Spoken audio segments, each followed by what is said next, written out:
క్రీస్తునందు ప్రియ సహోదరుడా సహోదరి, మీకు నా హృదయపూర్వకమైన వందనాలు తెలియజేస్తున్నాను.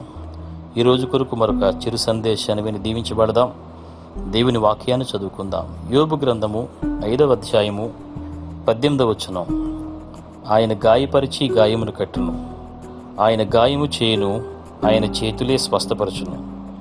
భూకంపం మూలంగా గతంలో స్థానాలు తప్పిన కొండల్లో గుండా మనం వెళితే మనకు తెలుస్తుంది. అల్లకల్లోలం జరిగిపోయిన వెంటనే మనోజ్ఞమైన నెమ్మది అలముకుంటుందని. అస్తవ్యస్తంగా కూలిపోయిన బండరాల క్రింద ప్రశాంతమైన సరస్సులు పలకరిస్తాయి. ఆ బండరాళ్ల నీడల్లో నీటి తుంగ మొదలైన అనేక విధాలైన జలవలులు మొలకలెత్తాయి. నాశనం జరిగిపోయిన తర్వాత బాధాకరమైన జ్ఞాపకాల సమాధుల మీద సరికొత్త రూపుదిద్దుకుంటుంది. దాని ఆలయ శిఖరం తెల్లగా తుఫాను వెలిసిన మసగ కాంతుల్లో దేవుని వైపుకి రక్షణ కోసం అరులు చాస్తున్నట్టు ఆకాశం వైపుకి చూస్తుంటుంది. భూమి పునాదులు ఆయన చేతిలో ఉన్నాయి. పర్వతాల గాంభీర్యం ఆయనదే. భూకంపం కల్పించి ఆయన భూమిని దున్నాడు. లోతుగా నెరలు చేసి గాయపరిచాడు. నిద్రపోయే మైదానాలు ఉలిక్కిపడ్డాయి. కొండలు బండలు ఎగిరెగిరి పడ్డాయి. పర్వతాలకు తెలుసు దైవ రహస్యం, అనాదిగా మదిలో దాచుకున్న సత్యం.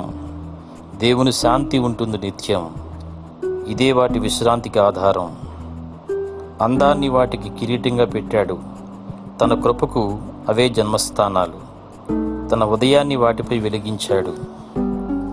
చేశాయి అవి సంధ్యాకాంతిలో స్నానాలు. అలాగే కొండగాలి వాటికి వార్తాహరుడు. సుడిగాలులు కేంద్రం నుండి వచ్చే సమాచారాలు. కారుమబ్బు వర్షపుధారులు ప్రేమగీతాలు. లోయల్లో ధ్వనించి వ్యాపించే సంగీతాలు.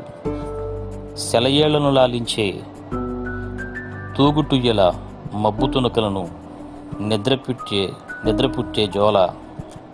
కల్లా కపటాలు ఎరుగని కొండజాతులకి ఇల్లు వాకిలి కొండచర్యలు.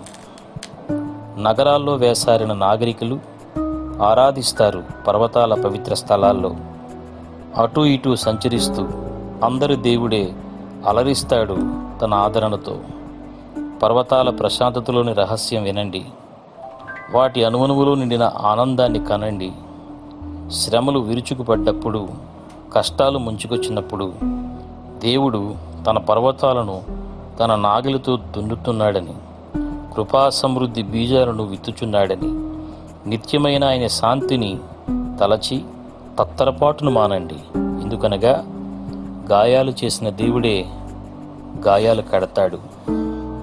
నీకు కలిగిన ప్రతి గాయాన్ని స్వస్థపరిచే శక్తి ఆయనలో మాత్రమే ఉంది.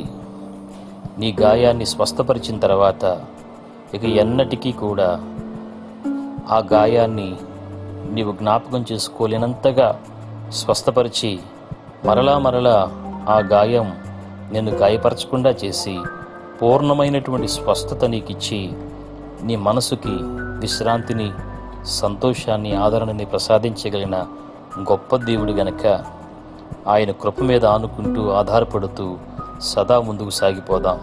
అందుకు ఆ దేవుని యొక్క ఆత్మశక్తి మనకి సదా తోడి నడిపించునుగాక. దేవుడు మిమ్మల్ని మీ కుటుంబాలను ఆశీర్వదించునుగాక. ఆమేన్.